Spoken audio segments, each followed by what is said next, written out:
Hyper active child person వచ్చారు. Hyper active child అంటే మానసిక స్థిమితం సరిగ్గా లేకుండా గై గై అని నడిచేది. వాళ్ళ మదర్ వచ్చారు. మదర్ వస్తే ఆమెకి కొద్దిగా ధ్యానం చేసుకోమ్మా అనేసి ఆమెకి సంబంధించిన రెమెడీస్ కొన్ని చెప్పి ధ్యానం చేసుకోండి అంటే కరెక్ట్గా ఆమె మొదలుపెట్టిన 20 రోజులకి నెల రోజులకి పిల్లవాడు ఎదురుగా కూర్చొని గమ్ముగా సైలెంట్గా అయిపోవడం, ఏది పగలగొట్టకుండా ఉండటం. ఆ సైలెన్స్ చూసి ఆటోమేటిక్గా మీరు ఏం చేస్తుంటున్నారండి ఈ మధ్య, మీ అబ్బాయి అల్లరి చేయటం లేదు అని పక్కింటి ఆవిడ అడిగింది. నేను ధ్యానం చేస్తున్నానండి. అది ఎలా అంటే ఇదిగో ఈ వీడియో చూడండి అని స్పిరిచువల్ రియాలిటీ వీడియో ఇచ్చింది. ఆమెకి అంతకు మించి ధ్యాన ప్రచారం అంటే ఏందో తెలియదు, ఏమీ తెలియదు.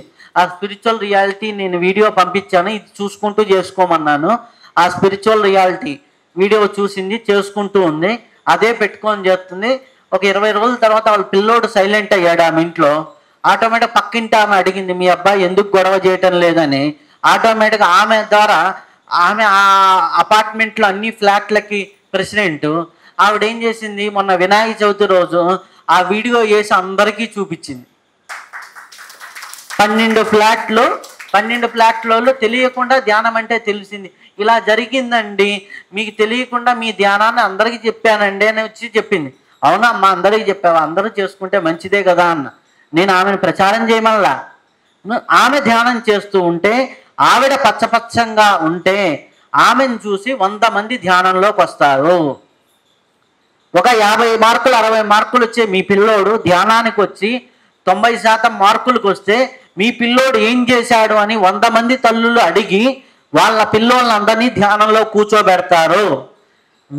మీరు ఆర్థికంగా ఇబ్బంది పడుతూ ఉంటే మీ ఆర్థిక కష్టాలన్నిటినీ మీరు ధ్యానం చేసి నెరవేర్చుకుంటే మీరు ఏం చేశారండి, మీరు కష్టాల్లో నుంచి బయటపడ్డారు అని మిమ్మల్ని అడిగి 100 మంది ధ్యానంలోకి వస్తారు.